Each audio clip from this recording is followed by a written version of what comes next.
Miss cutting সেলাই video একসঙ্গে দেখুন। আসসালামু আলাইকুম। এখানে 2 গজ কাপড় আছে। 2 গজ কাপড়, এই বডি হচ্ছে 42 বডি।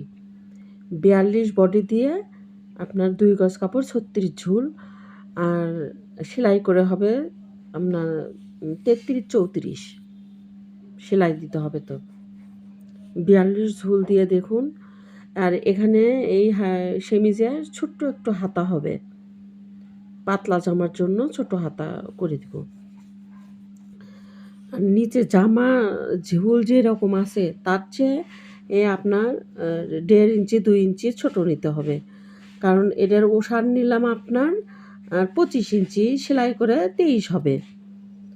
তো জামার তুলনায় একটু ছোট করে নিলাম, যে আপনার যাতে এপাশ ওপাশ সেমিজের ধার না দেখা যায়, এই জন্য।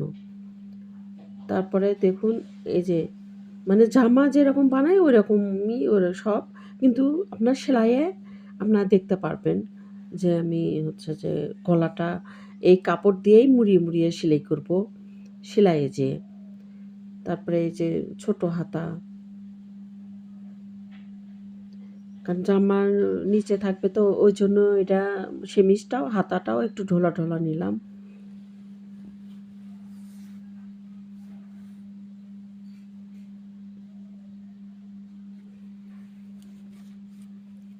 এই যে ব্যাস, এখন আমি সেলাই করব। দেখুন,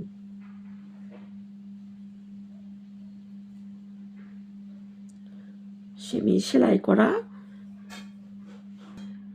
জামার মতন সেমিজ সেলাই করা আপনার খুবই সহজ।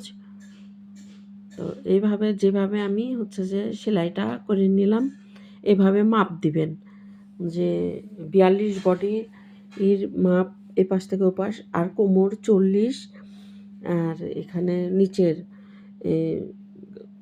কাপড় দিয়ে মোড়ানোর অংশ 14 ইঞ্চি। ওখানে আপনার 2 ইঞ্চি বেশি নিলেই হবে, একটু ঢিলাঢিলি, মানে 44। হ্যাঁ, এখানকার মাপ আপনার 44, একটু ঢিলাঢিলি। হ্যাঁ দেখুন, ব্যাস। এরা হচ্ছে কি এই জামাতে ডবল সেলাই দেয়, সেমিজে আপনার ডবল সেলাই দিতে হবে না, একটা সেলাই দিলেই এনাফ। এই যে এভাবে, এই যে দেখুন, এখন আমি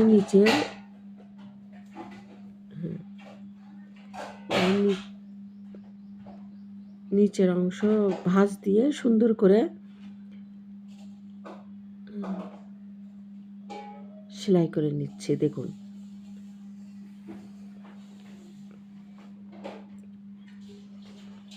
এই নিয়মে সেমিজ সেলাই করা কিন্তু অনেক ইজি। যদি ভিডিওটা স্কিপ না করে আপনারা দেখেন, তাহলে কিন্তু খুব সহজেই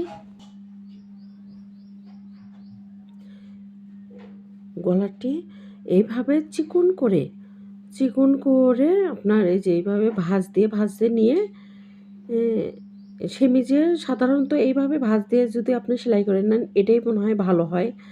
আর অনেকে আছে কাপড় আবার জামার মতন কাপড় ওসার করে পট্টি দিয়ে সেলাই করে নেয়, এটাও ভালো হয়। মানে জামার নিচে থাকার জন্য আপনার এই কাপড় ভাঁজ দেওয়াই পারফেক্ট, মানে ভালো হয়। এই যে এইভাবে দেখুন, খুব সুন্দর করে সেমিজ সেলাই করা শেষ। এখন আমি হাতাটা সেলাই করে নিচ্ছি। যে হাতাটা কিভাবে সেট করব এটাও আমি আপনাদেরকে দেখাচ্ছি। হ্যাঁ, এভাবে বাস। আপনার জামার মাপের চেয়ে মানে হাফ ইঞ্চি আপনার এটা একটু বড় নিতে হবে, হাফ ইঞ্চি। অনেক সময় সুতি কাপড় খেচে দিলেও আপনার খেপে যায়।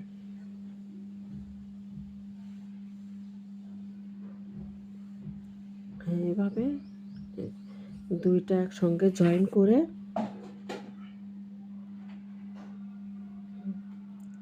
অল্প একটু কাটিং করতে হবে, এটা আমি কাটিং করে নিচ্ছি।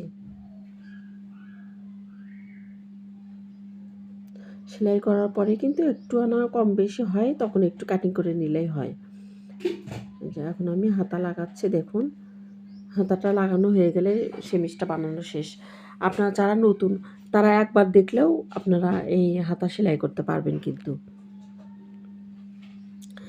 এই ভিডিওটা আপনার ইউটিউবের জন্য, তো ইউটিউবে আপনারা অবশ্যই সাবস্ক্রাইব করবেন, লাইক দিবেন এবং অবশ্যই পাশে থাকবেন, কমেন্ট করবেন যে সে মিষ্টি বানানো কেমন হয়েছে। এই যে ধন্যবাদ।